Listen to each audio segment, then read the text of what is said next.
Assalamu alaikum, wonderful viewers. Welcome to the Political Hour Show here on Eco TV International, the People's Choice. We are a global news network dedicated to providing diverse perspective on key issues that has made impact in our community. I am your host, Rohiri Toure, and today here with me is Landing B. Sannneh, the chairman of LRR. He will introduce himself better shortly, but before that, you can kindly follow us on Facebook, TikTok, Instagram, and YouTube. Sponsors are also invited. You can call on the various numbers on the screen to sponsor this program. Assalamu alaikum, sir. Welcome to the show. Wa alaikum assalam wa rahmatullahi wa barakatuh. Thank you very much. Like you said, I am Landing B. Sannneh, and I am the chairman of Masakonko Area Council in the Lower River region. Okay, thank you very much. Can you please share with us your early life, what also inspired you to join politics? Yeah, thank you very much. I hail from Kiang in the village called Jataba village in Kia West, Lower River region. That's where I went to school. Precisely, I went to Kalaji Primary School. It's the next village to my village. I was traveling 3 kilometers every day, 6 kilometers to and fro, for 6 years in the village before I came down to Combo to go on my secondary education. I first went to become a secondary technical, which was then called Alpha Khan. Then there I sat again to the common entrance. Then I was under 15 and went to St. Peter's Technical High School in 1988. And that's where I graduated through the O levels, that is the General Certificate of Education, ordinary level. And then from there I did some work with the government, and during the process I then have to go back to school again. I attended some short courses, diplomas, various diplomas in youth work, precisely in management studies, in enterprise development, and all this is around preparing myself in professional youth work. And then I used to work with the Ministry of Youth and Sports, and that's where I was until when I did my postgraduate diploma on population and development studies, and then proceeded to the University of the Gambia. Then proceeded to do my master's lately in international relations and diplomacy. So that's where I am. But during the period, I have worked with government for about 20 years before going into politics. I started from scratch as a temporary records clerk with the Department of Lands and Service. Way back in 1995. Then I was very young, of course, and that's where I steadily, grew in the civil service to become a full-time records clerk. Then suddenly I also went into youth and sports as a youth assistant. Then grew up, went through the ladder to become the senior youth coordinator for the Department of Youth and Sports, and then into NEDI. Then there was a unit transfer from the department to National Enterprise Development Initiative, where I became the coordinator and later became the general manager after I have officially restructured the institution to become a formal government institution. Then I was appointed as the general manager. And it was later in 2018, I went into the political arena and contested as a chairman for Masakonko Area Council, won, and then came back again in 2023, won for the second time. So I'm serving my second term as chairman of Masakonko Area Council. Okay. And what are some of the challenges that you faced during your upbringing? Well, many challenges. I told you, we were born, grew up in the provinces, and I was trekking 3 kilometers to and from school, and this means a lot. Then these were not days that maybe compared to today, where kids traveling for 3 kilometers will obviously maybe have commercial transport, or their parents will transport you them to school, or other means. But then there was no choice for that at all. We had to use our 2 legs to move, to move from Jataba to Kalaji. Even though then, I will tell you a story, even though then there was a school in my village, because I went to school in precisely 81. Then actually it came in. They were starting a school in my village, and my dad told me, you have to wait. But I was very eager to go going to school. I said, I'm going to join my friends in Kalaji. He says, no, you have to wait. I said, no, I'm going to Kalaji. Then I started in Kalaji. Just in time, before a few months, my village started. Actually, it started in my village. And I said I was coming back. He said, never. You have to be there to finish until when you must finish there, because I told you. So this, I'm just saying this because of what it means to be an elder with authority. Yeah, so I had to go to Kalaji, trek every day to go to school and come back for 6 years before I went through the common entrance and transferred to the combos. So, and down in Combo 2, it was not easy. I was traveling from Brikama to St. Peter's, and you know what that means. Then, of course, we used to have school bus, yes, but then if you miss school bus, it's another thing. So we from humble backgrounds have to struggle to catch up with the school buses. You have to get up very early to be at the Brikama commissioner's office then to catch up with first bus, or if not possible, second bus, to not to be late at school. But then if whatever happens, you miss those buses, or if they do not come in some occasions, then it's not easy. You have to struggle with lift, what we call lift, you know. But then it was okay. It was all part of the struggle to be educated. These are, in my own opinion, are not serious challenges, but I just bring them on just to mention them, to be part of my journey to as far as education is concerned. But apart from that, school fees then was not also easy. It was cheap then, sorry, compared to now. The amount compared to now, of course, it was expensive for our parents. We are from peasant farmers, and it was not easy for them to pay our school fees then. But then altogether, then St. Peter's will be nothing more than $300 or $350, if my memory can serve me right, for school fees. That is probably lunch for my kids. Yes, today. So that was it. And sometimes you also have to go to school without lunch. You go to school, no breakfast. You go to school, no lunch. And what has that taught you? Well, it means you need to be resilient. You know, I told you we come from humble background. Sometimes we go to the farm without eating. Then I go to the farm without eating. I will be in the farm. We struggle in the bush to get something in the wild to eat. Either you go for, I will not mention the name, but Bungas will follow me up. Yeah, but sometimes, like in the rainy season, you go into the bush and get these wild fruits. Or you go for Ulakolanyambo, what we call Ulakolanyambo. Yeah, to be frank, in Kiang, Ulakolanyambo is very famous. During the rainy season, let's say late part of rainy season, by October, November, the Ulakolanyambo, that is the wild cassava, will be there. And then some call it yam, but I'm not very sure whether it's yam. Yeah, but then you can call it yam. It's closer to that. It's found in the bush, but it's not like the domestic one that you will find in the compounds. It's comparatively, it's a bit smaller. The cubes are a bit smaller.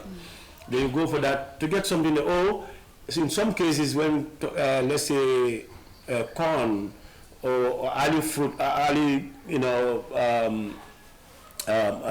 let's say crops are right, the early crops like maize and so, you get some maize and take it along to bush. That's where you will take your breakfast from. And you go into the bush to get some other fruits or wild fruits to eat. So we are meant to be resilient. I can tell you that for sure. And that is not boasting, because we were brought up like that. And for any other thing that I may not disclose, we have been trained Yeah, and that's for the kids to know. We have been trained in the bush. And when I say in the bush, maybe elders will know what I mean. We've been taken to the bush and been trained there to be resilient, to be respectful, to, be honorable, to respect yourself, respect others. So, and that stays in us. And I think it will stay in us for life. So some of those things like going to school without food, we bear it because if you don't get what you want, you take what you have. Then if you don't have lunch, what do? You have to bear with it and then manage. Yes. Okay, and also how did your upbringing and education shape your political ideology? Well, for one thing I can tell you, in the beginning, when I was going into politics, it was a big surprise for a lot of my friends because my colleagues in youth work especially, I'm a professionally trained youth worker, okay, for your information. And my friends in youth work that I was practicing with, like I am a practitioner, and even now I consider myself to be a youth work practitioner because I like doing youth work. We are so surprised. I remember when I posted my interest to go into politics, some of my friends, I remember, I'll not call their names. I saw people writing, "Wonder shall never end." Landy is going into politics and things like that. But I will tell you, when I used to be in school in St. Peter's, my colleagues in St. Peter's will tell you, I was in the President's Award Scheme. I was doing politics in school. I contested for my position as president of the President Award Scheme unit of St. Peter's. And then that club was the most famous club in school then, in our school, St. Peter's. President's Award Scheme was a very famous school organization then. And I contested for my position and I won it. Yeah? So I couldn't remember whether it was real politics, and I couldn't also connect whether it was a build-up. But that's, I could later connect it to that when I contested for chairpersonship.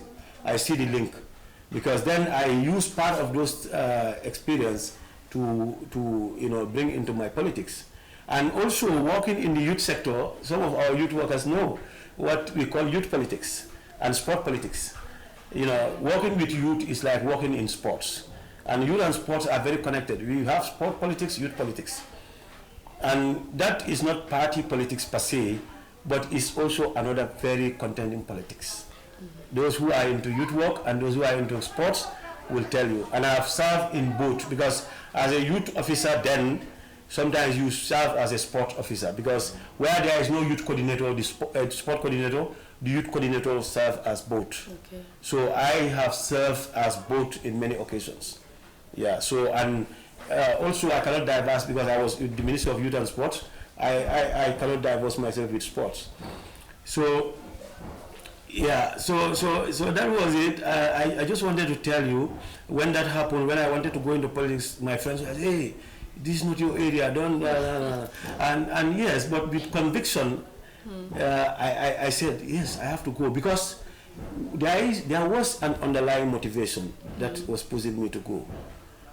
I know a lot of politicians will go and talk too much, that we did this. Some of the politicians, some of the people who fought very well, you never see them in the spotlight. But I can tell you, and some of my friends will tell you, I was very active in the fight to bring democracy in this country. Yes, I was very active. Although I was not up there in the front line, okay, but I was at the back, stopping, doing a lot of work. Not even during the elections, but well before the elections. I had played my role. But I will not disclose that. It's not for me to tell you that right now. But it's not me alone. We had played a lot of work. We have done a lot of work to change the rhythm in this country. Yes, and talking about that, some of my friends that will watch me will attest to that. And we do not need to precisely go to the political platform to do that work. And that work used to be very strategic and has contributed a lot to the change. And even after elections, we had done our bit to institute this government that is in place under very risky conditions.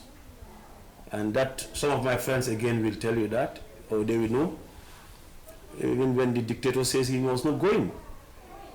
While you had sandbags, soldiers mounting sandbags everywhere, some of us were the ones running from Brikama to Kairaba Avenue, chasing after some of those who are very prominent today, disturbing the peace of our country right now, as if they are patriotic when they are not.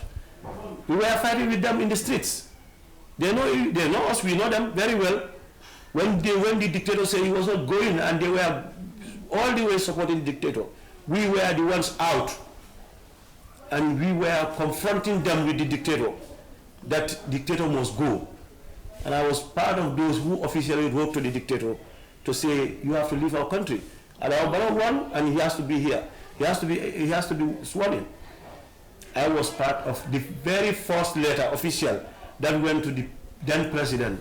I was part of those who wrote that letter to confirm to him that the youth of this country have, spoken.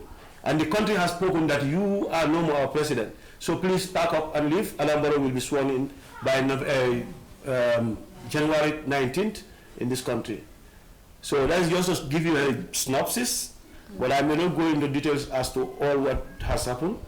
But so all that motivated me to go to politics, because we fought to get democracy. So we have to be now out there to support in sustaining the democracy. So Yahya Jammeh succeeded by intruding and playing with the minds of our people. They will tell you, politicians will tell you, all politics is at the local level. Yahya Jammeh had played with the minds of our people at the grassroots. That everybody believes that Yahya Jammeh is the one and is the only one. So some of us had to go down. That's why it motivated me. Some of us have to sacrifice and go down to the grassroots to make sure no other leader comes to this country to play with the minds of our people, to go in for somebody like him. And that is why, for me, I have continuously resisted Adama Barrow to penetrate my people in Lower River region. Because that is one of the most important reasons why I went down. So that we do not get any politician that will come with dictatorship tendencies to get our people into dictatorship.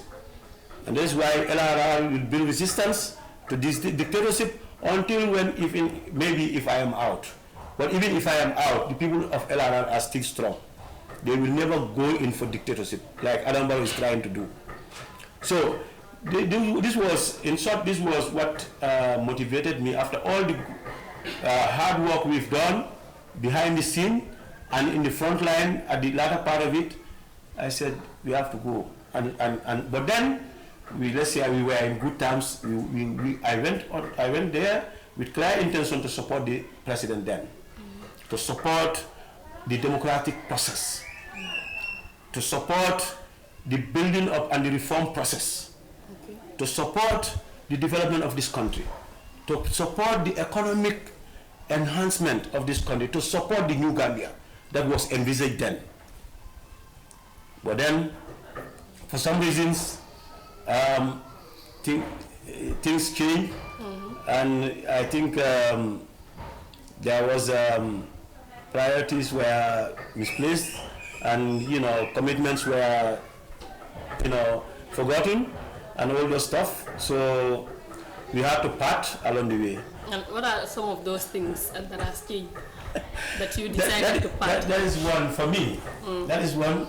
The main objective of changing, voting the dictator out, to build a new Gambia, come up with relevant reforms in terms of security, governance, education, even our financial administration. We, general reforms for our country to become a model country, in Africa. But then maybe, and that was linked to the president's intention to serve only as a transitional government. So, but when all those things change, some of those priorities also change. So, and that brought in the controversy and eventual parting between me and my party and the president. But then that is very important, because we were envisaging that a new Gambia was born, and that we have decided. Well, eventually, I think we have to decide again. So the new Gambia still, we are struggling to get a Gambia that we envisage to be a model for Africa after a very long struggle of 22 years. Okay, and also what really motivated you to join the United Democratic Party specifically? Because it is not only the party that is existing in the Gambia here. Yeah, yes, if you ask some people, they will tell you, oh, yes, Landing and others join UDP now. I don't know, some people, the way they interpret or the way they understand issues. Okay. If you want to know when Landing joined, like you did, you ask me, maybe I'll tell you when I joined. I joined UDP from the beginning. Okay. Because I have to be very frank with you. I graduated in '94. I even went to enroll as a military officer. Yes, as a cadet. Yes, I went to the army, but then even I was working, I went and joined the army, but for some reason I quit it. And that is the story on that. So I was supporting the takeover, to be frank, yes. Then as a young man, I thought that we need to change the region. And when the Adam came, I was supporting very well. But let's say I had a brother who is deep into UDP. Okay. And even though we are not together anymore, he's with NPP, I am with UDP. But he was so much into UDP, and he tried well. So then after the takeover, during the 2-year transition, of the military rule, then I was supporting the military, to be frank. Yeah, but because he is older than me, and he's more experienced than me, he was telling me a lot of things, and that eventually turned me into UDP from the beginning. I remember when Hussein Dawo came to Brikama, the very first time rally was supposed to be held at the praying ground in Brikama. I was part of that. I was very active then. And we played a very good role in that to escort Hussein Dawo up to the forest, up to Farah. So I had somebody thought, that I came to UDP now. I can't understand, how do you know, or how does that person know when I came to UDP? UDP is UDP. It doesn't matter whether you are at the platform talking about UDP or you are a crown position holder with UDP. No, membership is membership. And whether you come to the front or at the back, you play your role as a member, you are a member. So I was there, and what motivated me was when my brother spoke to me about military rule and eventual tendencies of a military rule. Then I had to succumb. I have to agree with him. Then that was when I joined UDP, and because I trust him, I trust my brother. So I joined the UDP with all my intentions, and that's where it started. Until now, I have ever voted for UDP. And the options then also were very narrow. It was UDP or DOI or this or that. DOI was trying their best when I was going to school. 87, I remember I attended their first meeting in Piram. Yes, I went to visit my family members in Piram. I attended their very first meeting. So, but I chose not to join DOI, because for me, DOI was not the answer to the question then, as a young man. So I joined UDP, and that's where I am. And I think my belief and my concept and my not probably my ideology won't work in this case, but my belief and intentions and objectives of a new model country, modern country for that matter, is with UDP.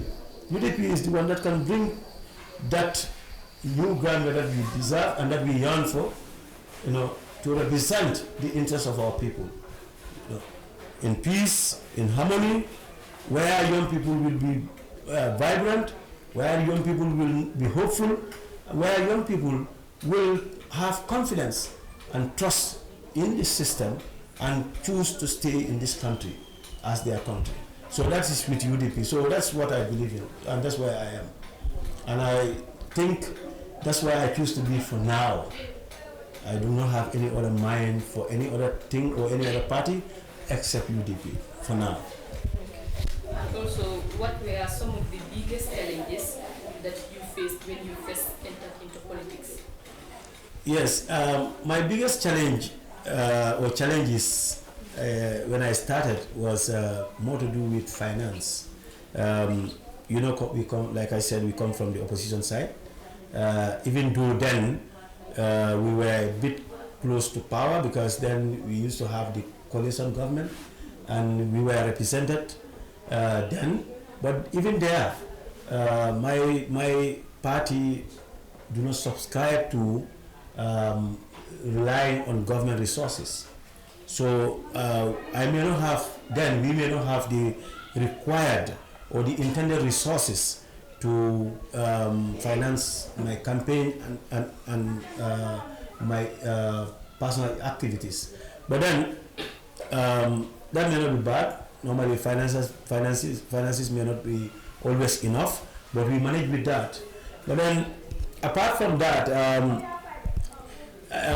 it's a new terrain, party politics. That was a bit of challenge. It's a new terrain, but not a big challenge for me, because I can proudly tell you that I belong to LRR and LRR belonged to me. I even before I contested, I am well known in my area. I have served my area for consecutive 5 years as youth officer. And not only that, I've been involved in activities, particularly of young people in my area.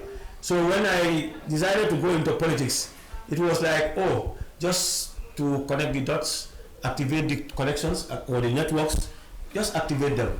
And then that's how it went. But again, the most important thing is, even when I had the intention, honestly, before I went to contest, and my people will tell you that, the people of LRR came for me. There was a delegation that came to my house to say, we want you to go and represent us in the area council.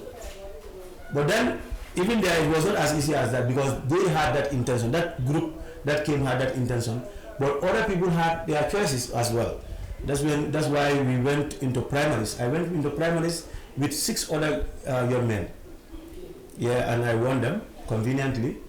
I went into election with another man from GDC. I won him landslide. Yes, I won him very conveniently. I had the biggest percentage win across the country. Yeah, so but politics cannot go without challenges. I may not remember some of the challenges but the ones I've mentioned were the biggest challenges. So that is it. Okay. And how did your previous roles prepare you for becoming the chairman of LRR? Very interesting. It prepared me very well. Okay. Yes, my previous work, and even I think that is my work still. That is, youth work remains to be part and parcel of whatever I do. I'm a proud youth worker, and I will always be proud to engage with the youth. I'm very much convenient when I work with the youth. In the midst of the youth, I am fine. And I think I will forever be for the youth. So, even before I went into the politics, I had that link with the young people of this country, not probably LRR alone.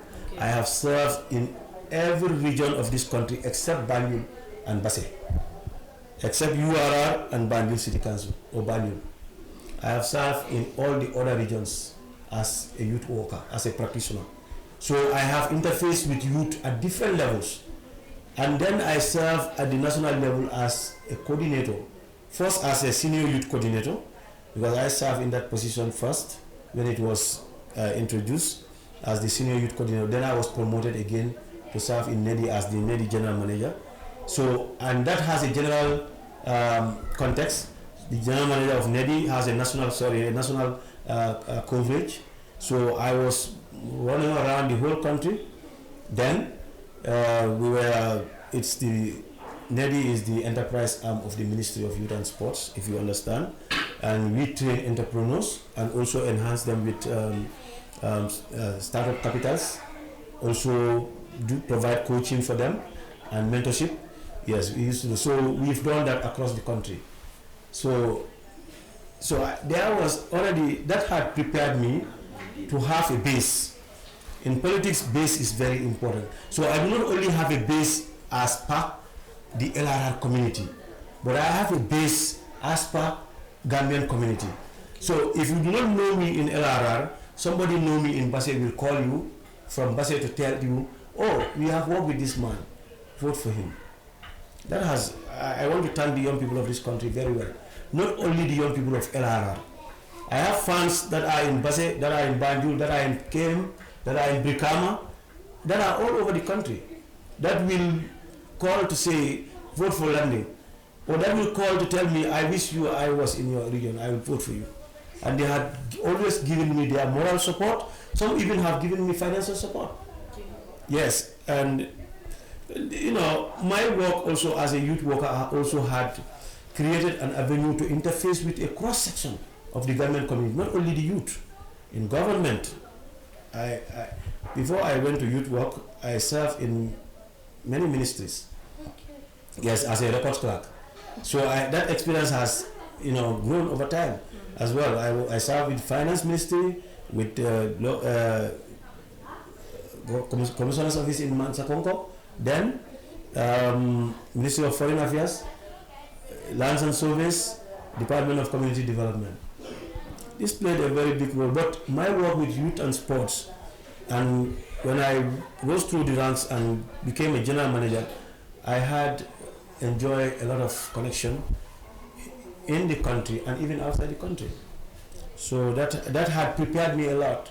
I have interfaced with government, high government officials, not only ministers, at the executive level, at the maybe at the grassroots level, at different levels. But I have also interfaced with international bodies, not the ECOWAS, the AUs, the UNs, you know, in different platforms, different platforms. So that has prepared me a lot. So youth work, I will encourage my youth workers to keep it up.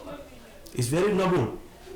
You will have, we've sacrificed a lot per se in youth work. Yes, you will go out, sleep with the young people in different places, in different conditions, but youth work is very important. Even before I got my university degree, it's like I got a degree already, because I was highly exposed in the different areas. So it prepared me a lot. Yeah, it prepared me a lot. And what key lessons have you learned as a regional leader in the Gambia? Well, as a regional leader, the key lessons is we need to prepare. You need to prepare yourself. Like say, potentials that we want to go into leadership in general, particularly as regional leaders. In my case, as a decentralized grassroots leader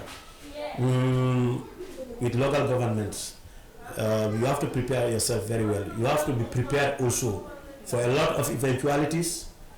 It's not very rosy at all, because in the Gambia, let's say, we said we have decentralization, we have local governance, but in my opinion, it's half-baked.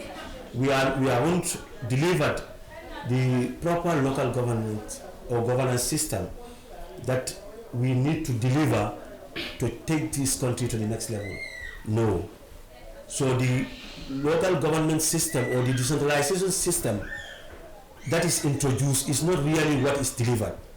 It's really half-baked, and there is a lot of interference, you know, and you know that is contributing a lot to the challenges that we are facing at the local government level, and that is also becoming a stumbling block for us to provide for the people that elected us into office the way we should provide for them, or the way we should serve them.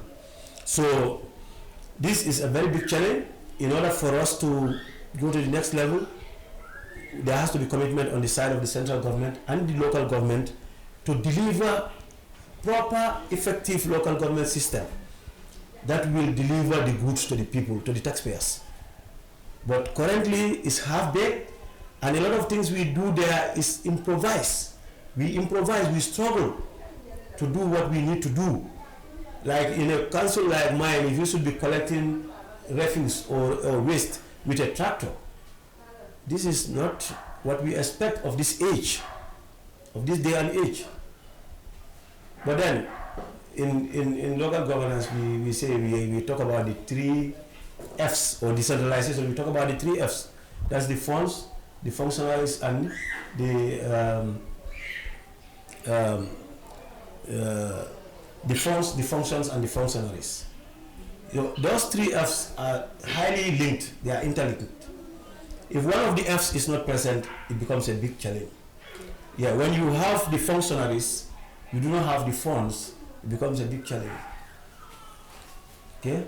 When you have the functionaries and they are not performing the functions, it becomes another stumbling block. It becomes a setback.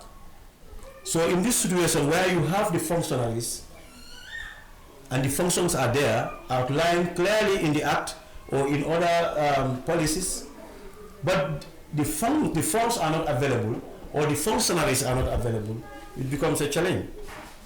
And we are faced with not all of these, but precisely almost all of these are challenge in our work. So, like you go to councils, you look at the capacity of staff that is required to take the local government to the next level. Probably the urban councils are better. But even there are challenges when it comes to capacity in terms of staff.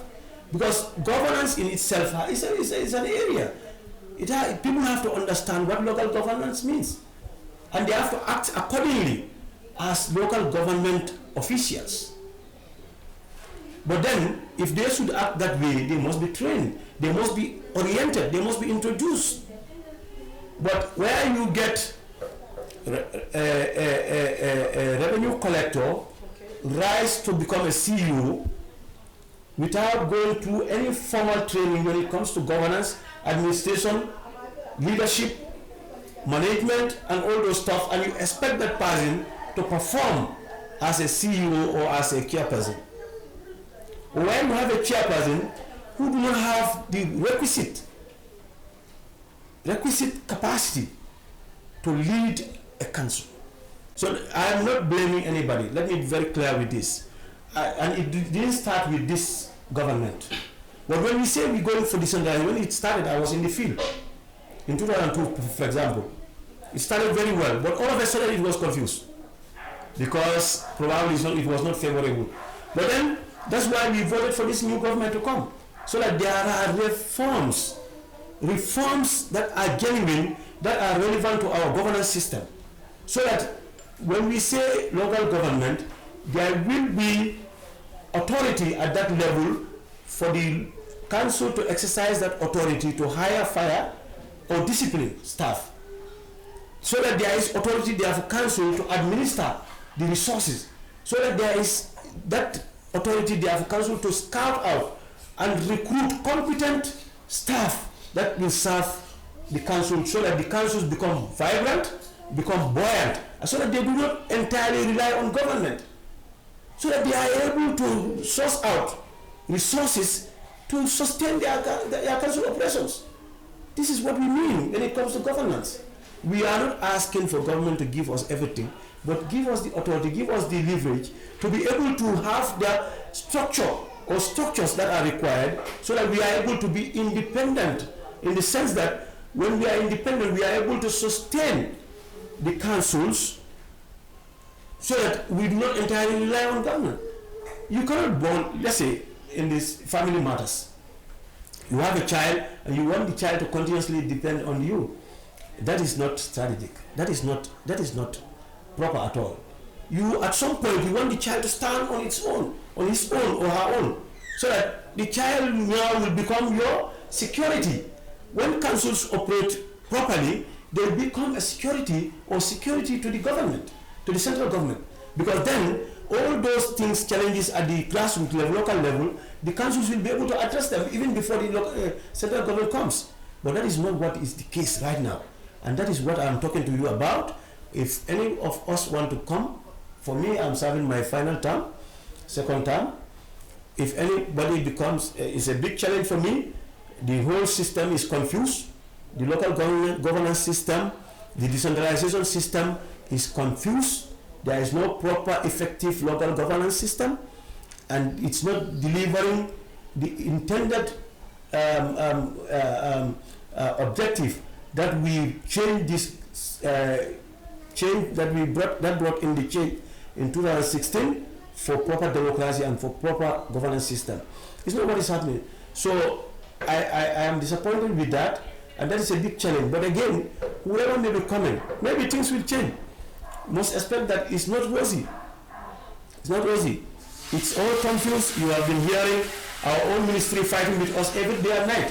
Our own president fighting with us every day and night, as if we are enemies, when we are serving the same taxpayers. And you know, our own government, central government, that is supposed to be our support element, our backstopping, is categorizing us, is caricaturing us, is giving us all sorts of descriptions. When the fundamentals are not put in place for us to operate, but then we become the scapegoat, and the government is heaping on us all these things. When anyway, maybe it could be a debate. Somebody will say, okay, you landing, you are not doing your bit. Fine, okay, but somebody can say that as well. But this is my opinion. You know, before I set up, the fundamentals have to be there. The environment have to be created for me to move on. Okay. So for me, I'm just sending this message. I'm not scaring anybody, but I'm saying that's a disappointment on my side. I thought that's the disappointment for me. I thought when we come, we'll do the reforms and operate as a democracy and operate proper governance system, operate proper decentralization, so that we are able to change the face of this country. And I can tell you this thing for free: there cannot be any sustainable development, and there cannot be any proper new Gambia if we do not take care of our local government system. And that must be genuinely done, not based on party politics. Governance, when it comes to administering the country, we should look at what is in the books and not what is in our politics. That I cannot work with opposition chairpersons or mayors. You know, of course, some of your fellows that are in your party, they even may be your opposition, you do not know. To have an opposition is not easy to know sometimes. Sometimes you'll be in the same political party with somebody, and that person will be your biggest opposition when it comes to supporting the interests of the country. The person may not be as patriotic as you think. So sometimes it's not all about working with the one that you share the same party with, but the one that is patriotic, the one that wants the good for this country is what is important. But you hear a president or a whole president of our country saying, oh, you know, if you vote for the opposition chairperson or mayors, my government will not be able to work with them. What does that mean? Are you there to choose for the people to vote? In fact, they choose to vote for you. And they choose to vote for somebody else. And you are telling people that if you choose that someone, who are you to choose who they should vote and that you should work with? It's a matter of governance. Do what is in the books. You don't need to be in the same party. But let's make sure that we do what is in the books.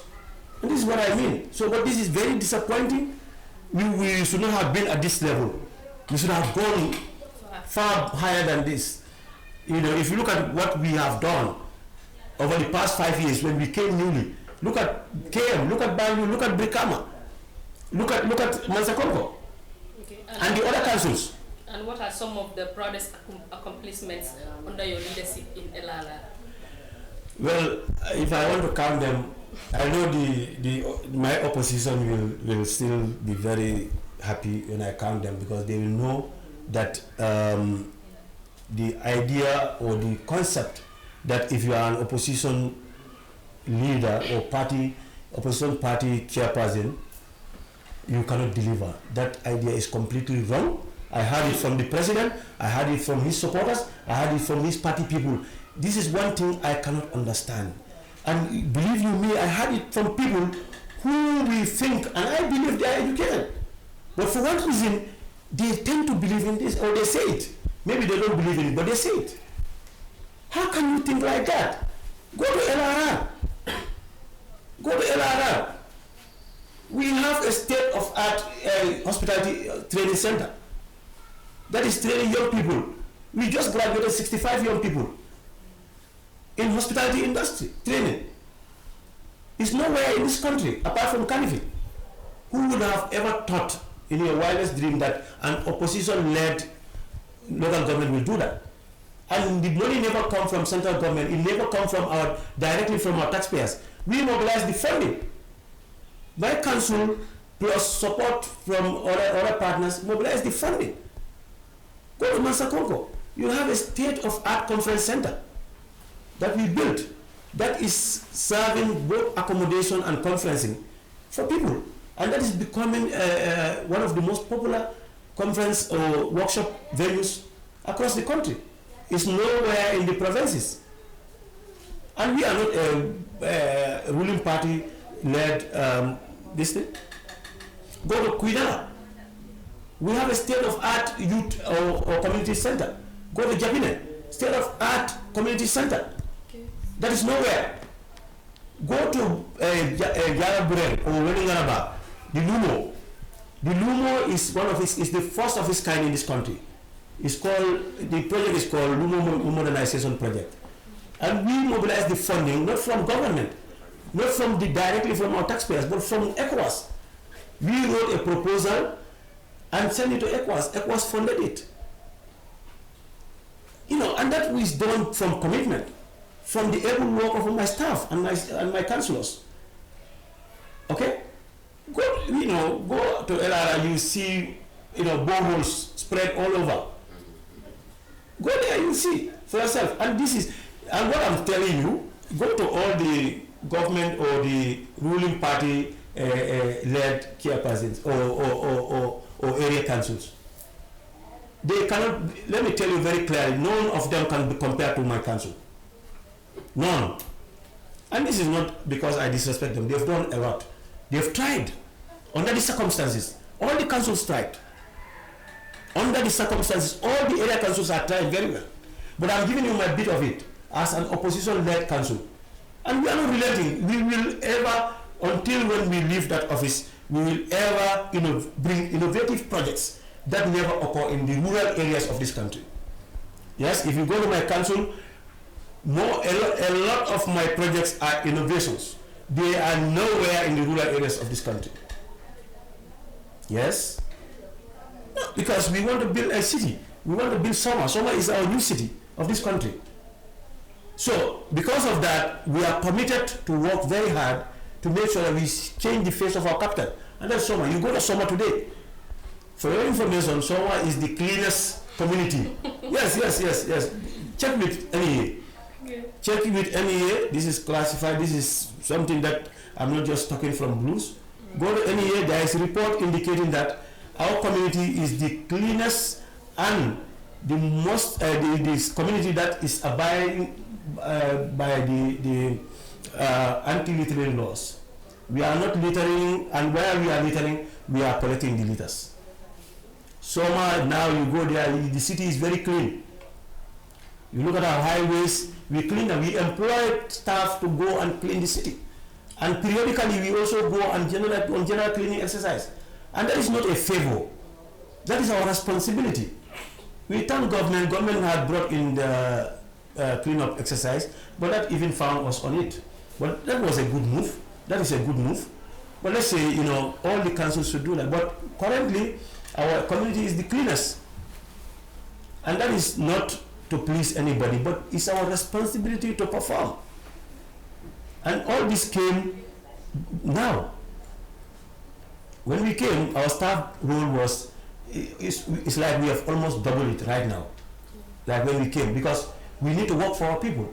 So we need to bring in the manpower that will work for our people. So we basically have doubled the staff base to be able to perform our responsibility and make our city clean. It's an international transit, it's the major international transit route of this country.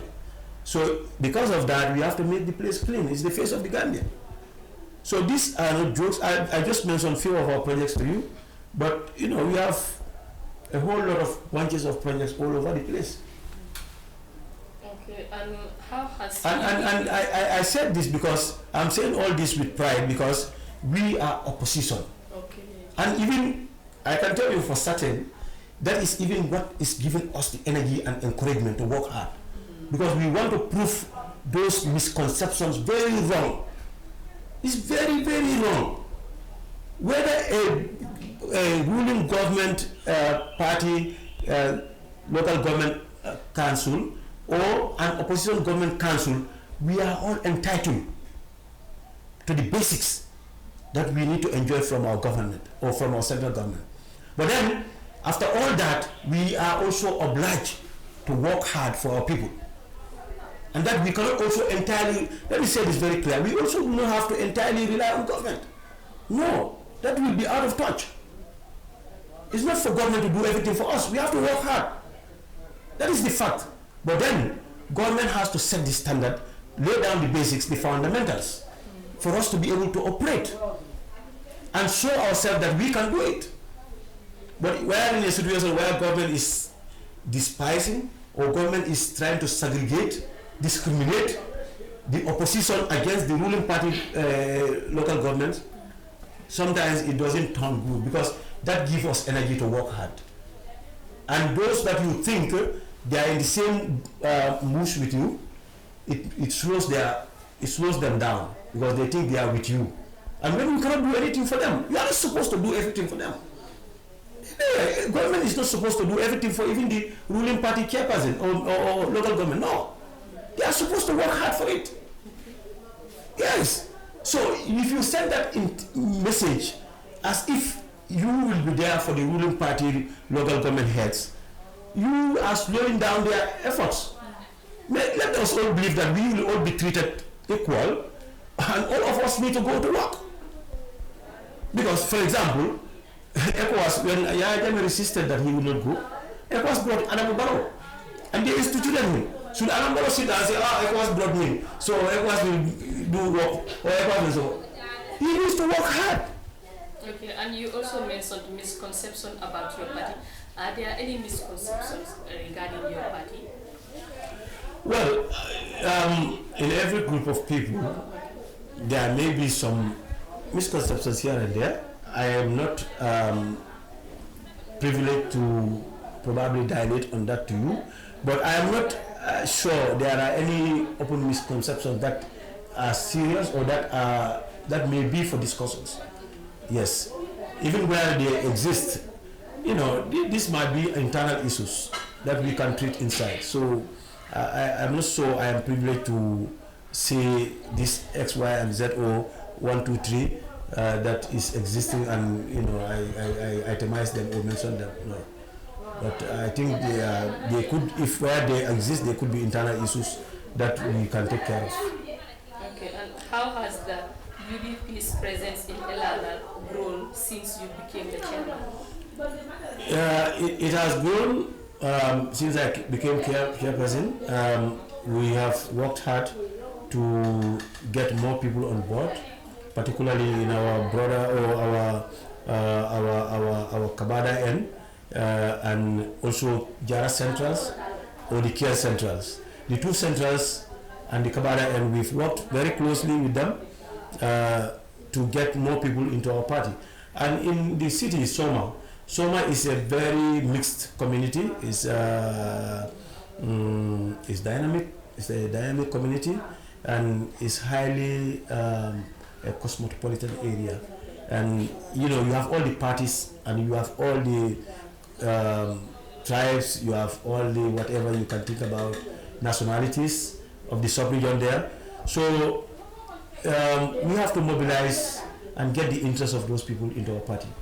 And if you are following up, or you go to our Facebook page, you'll see, even before the Ramadan, we got groups coming in to join that were not our popular areas. Yeah. When I came, I can tell you for certain, there was belief that Kabada was entirely not for the UDP, for the ruling party. But sometimes politics is not about consistently following something. For Kabada, they're still our people. We are the same people.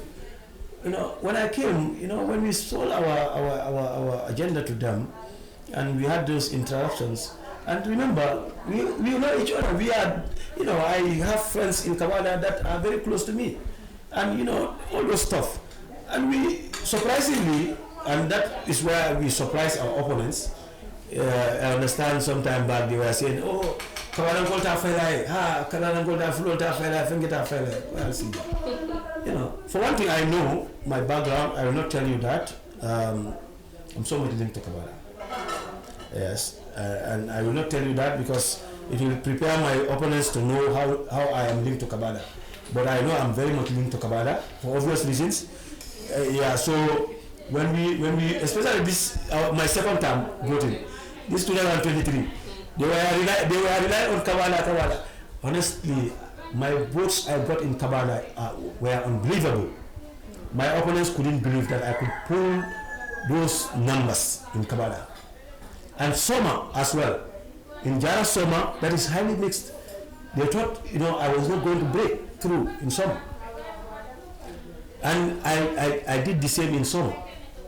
So, politics is about availing yourself to the people.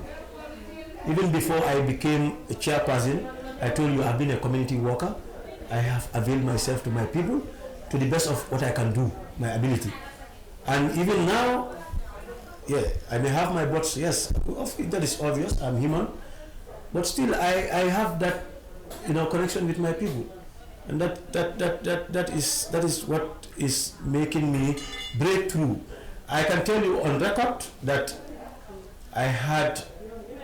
through me, I had got a lot of people that converted or that cross-carpeted into UDP in LRR when I came, not through any inducement, but because of my personal relationship or connections with some of them. They had to quit, and some of them were, position holders in their parties. They had to join me. So, thanks to them, they've trusted me, and they've trusted the system, and they've trusted my team.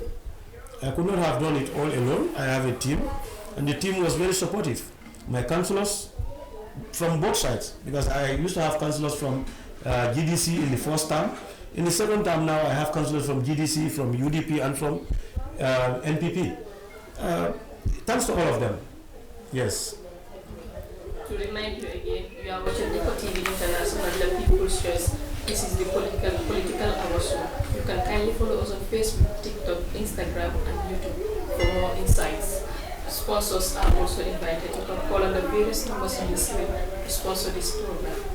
Okay, and how do you ensure the voices of LRR residents are represented at the national level?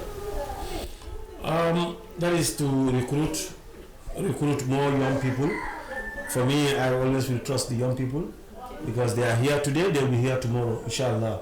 So it's to recruit potentials to take over from us. And that I have started, not even today. And my young people in LRI will attest to that.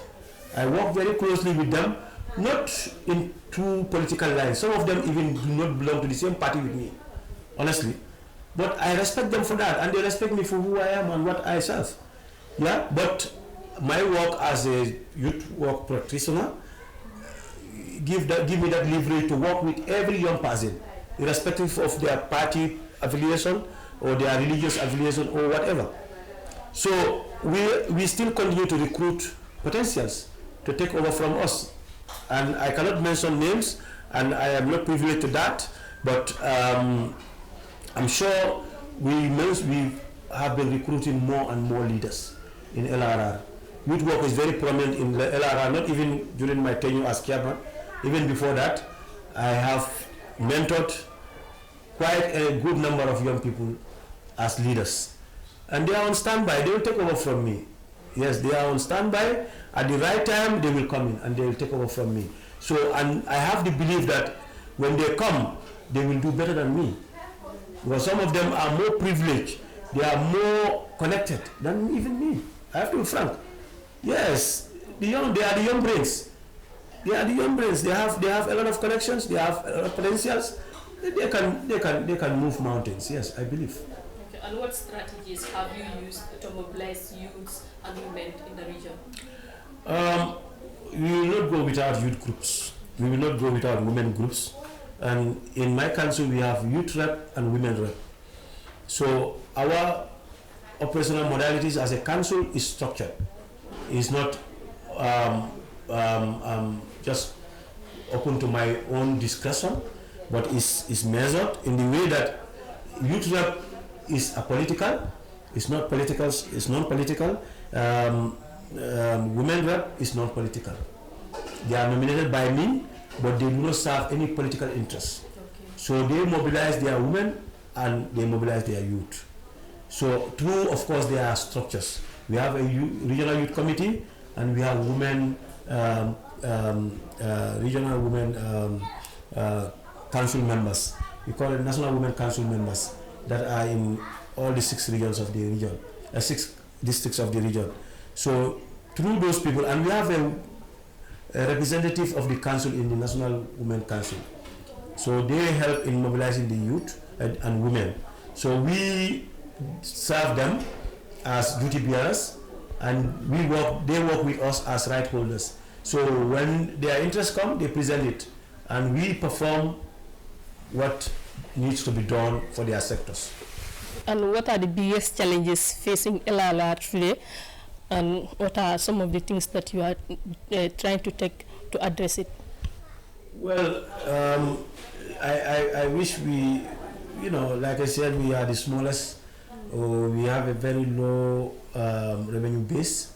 We have only one daily market, and that is summer. That is the only daily market, and we have only one popular Lumo, and that is the Burel Lumo in Wellingaraba.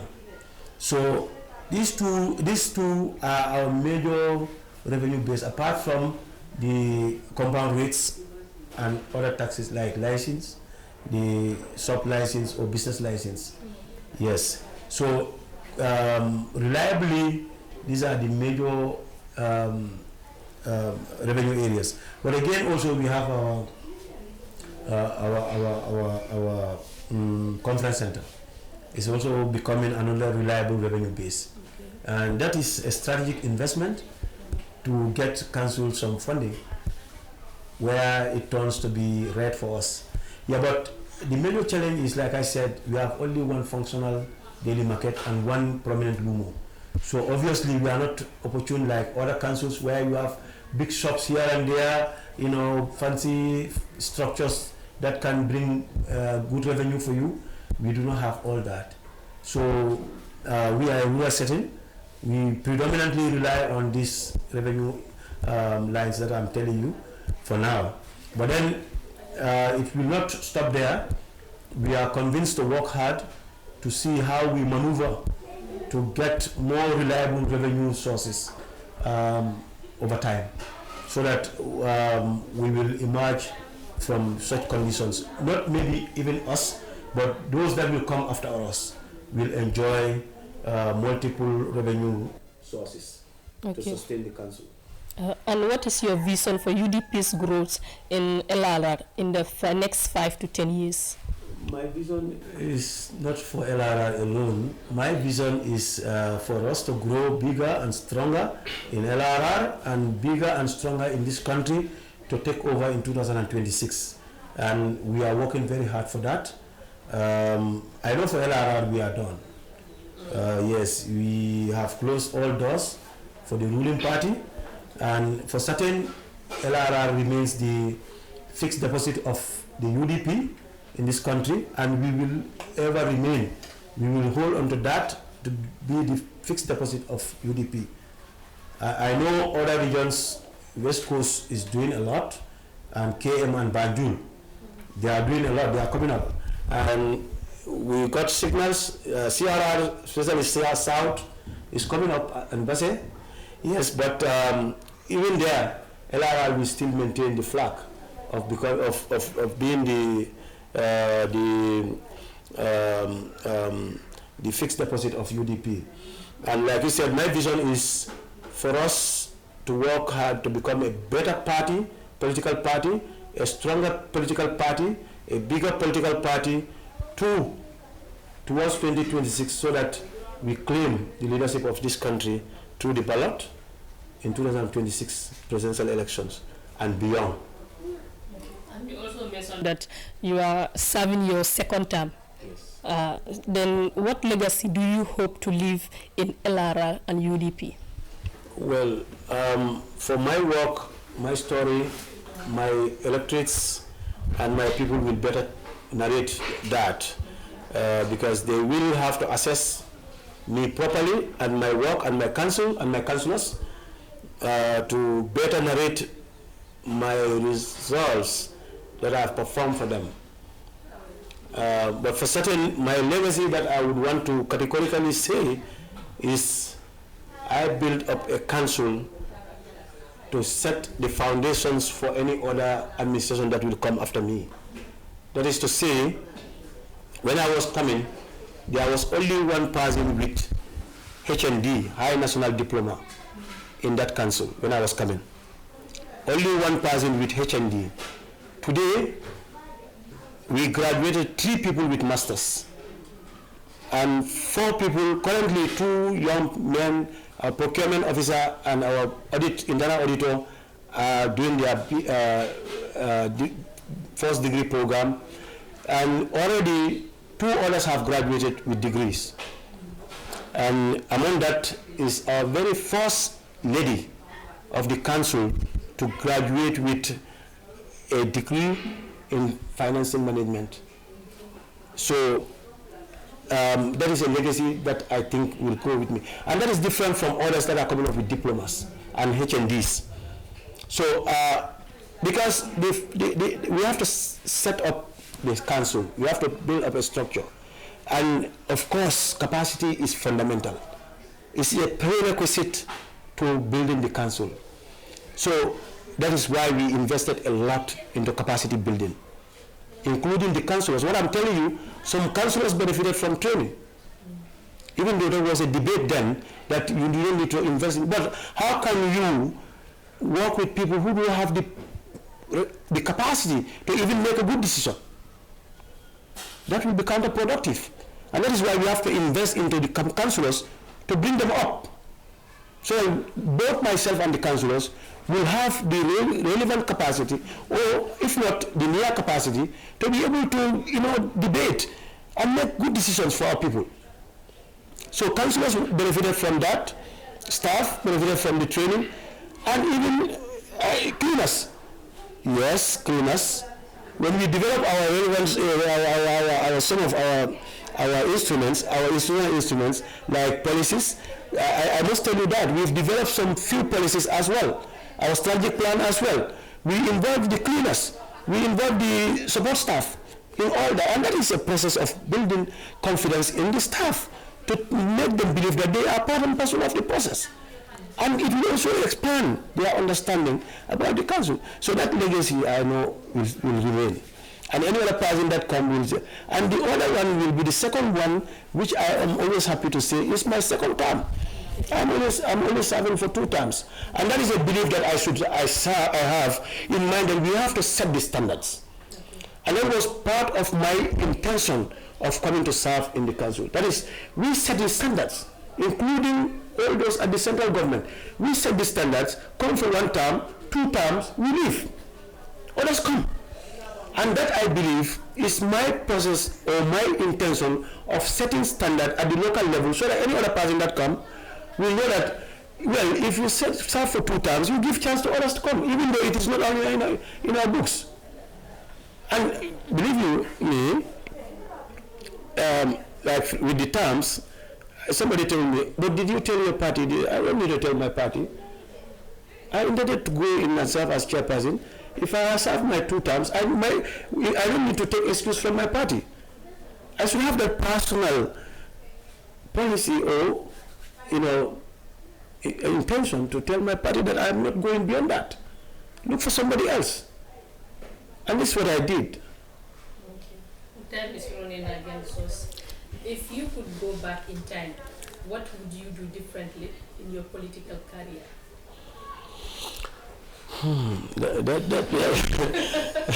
That is challenging. That is challenging. Probably A lot I will do differently, but one thing certainly I will do in my political career, preparing for elections, will be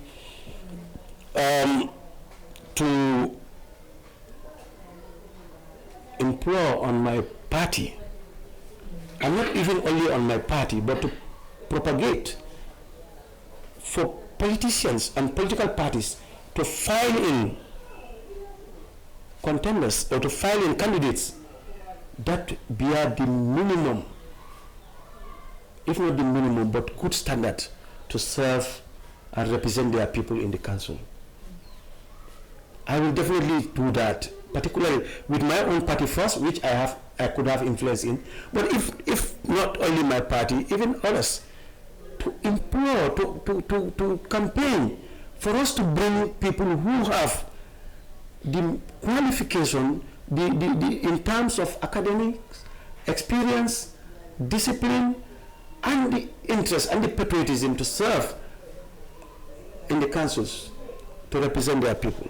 Okay. And what advice would you give to young Gambians aspiring to join politics? I will definitely advise our young people to prepare well and prepare to serve. And I'm not going to give the normal advice that the very prominent advice that some people will do, that young people do not want to come to politics, or they should not come into politics. I will even encourage young people to come into politics very well. We have very strong, committed, dynamic, and patriotic young people in this country that can serve in the political positions. So they need to come on board. This is our country. We will forever remain Gambians. But if you do not come, you will give an opportunity and chance to somebody else to lead you, who might not do it the way you want. If you do not want that, you have to come in. And it doesn't have to be seasonal. We have seen politicians or young politicians that come into politics as seasonal politicians. Okay, it's also left to choice. You can choose to be there to serve as long as you want and then quit. It's left to your choice, yes. But also, if we are committed to our country and committed to what we say and want to do, we cannot just come in, touch and go. Yeah, because then we will miss a lot, or we will create gaps. Yeah, we must operate within policies. We must operate within guidelines and also regulations, but we must operate with integrity. You cannot just come and commit yourself to the people at the wrong time. I would say at the wrong time you quit. It might not be always good. Of course, we have our choices, and I will respect that, but sometimes we do not only work within our convenience. If you ask all of us, sometimes we are not operating at our convenience. Someday in your own dark room, you think that, I think I should have even quitted. I should leave because of conditions. But then, where is your belief in your people? So I am encouraging our young people to come. They can do it, and they will do it when they come. But let them come. Let them not be scared. It's a matter of committing yourself to serve your people. So get prepared and come. If not, you will see others lead you, that you will always go to the background or the fools, complaining about landing. Oh, landing didn't do this in LRR, you didn't do this. I see sometimes, I follow Facebook, you'll be surprised. With all this I've said, I see some very negative comments. Sometimes, no, but that is their right. Yes, they don't need to praising me. If I'm not doing what they want, they need to say it. I see sometimes in the comment, all this you are saying, you are doing everything in Jara. I see such comments. You are from Kia, you don't do anything in Kia. It's not negative criticism. It's not negative. And they do not hate Jara, per se. Okay. Sometimes, yeah. But sometimes you also see, other people will come with other comments. What are you doing for this? You people are only talking on Facebook, you are popularizing, you are not doing anything. You are not even doing anything, you are just talking. Is their opinion. So Well, I feel that, so we cannot do away with that. We serve the people. They have right to their opinion. So sometimes I react to some of them directly on Facebook, and they will know it's me. So I try to ask more questions from them, so that I know what I need to do. Because they have that independent eye, probably. They are seeing what I'm not seeing. So sometimes I enjoy it, and sometimes I also convince them that this is what I can do for now. But We've come to the end of the program. Please give your final word to the people out there before we leave. Yeah, okay. My final word will be more of giving thanks to my people in the first place. That is the people of Lower River region, the Mansakoko local government area, for having the trust and confidence in me, for voting me in for two terms into office. I'm serving my second term. That's a lot of confidence in me. When I came first, I got a good percentage, passed the post, and when I came second, I got a better percentage again. And that goes to show how much my people are consistently loving me, and they do not change me for anybody, and I have to thank them for that. I also have to thank my political party, the United Democratic Party, because all things being the same, I could not have contested if UDP didn't select me to be their standard bearer for Mansakoko local government area. So I have to thank my party for that, for the confidence and trust they have in me, not to serve them as a politician in that area, and thank the entire country. Yeah, I once served as president of Galga, and I was working with all the councils, so it's like I was working with the entire country. So I have to thank all my fans, all those that believe, that have trust and believe in me, that I could deliver the goods for my people. I have to thank them, and that is from both home and abroad. We have a good representation of our fan base in the diaspora. I have to thank the diaspora genuinely for their stance to support our party, but for support Sannneh and my team. And I have to support Sannneh fan clubs, two of them. One basically in France, my friends in France, and the others in the Gambia, for all the support that they have given me. My friends, both home and abroad. I have personal friends that are not into politics, but they are behind and supporting very well. To support all of them, I have to thank all of them, and my partners, the union system, international NGOs, local NGOs, my structures, party structures at LRR, the regional executive, the district and decentralized structures, and also my councillors from both sides, from all sides. They've tried. I think these are my backbone. They support me in decision making. And that is not partisan. I have to thank my councillors very well, and my staff. Yes, I have a proud staff base. I'm very much happy and proud of my staff. They are delivering, they are trying very well. Yes, they are trying very well, especially when I got the message that Soma is the cleanest community. Oh, I am very happy. I have to thank my staff for that, through my CEO. And I thank everybody, and my parents, of course. They had molded me. They brought me to become what I am today. Yes, my parents did very well. My siblings did very well. So I have to thank them very well. I have to thank everybody. Probably, no more to a problem create. But let me thank my people of Jatawa. Yes, this is where I come from, and this where I will forever belong. And that's where I will forever belong. They've always been behind me. So we attend the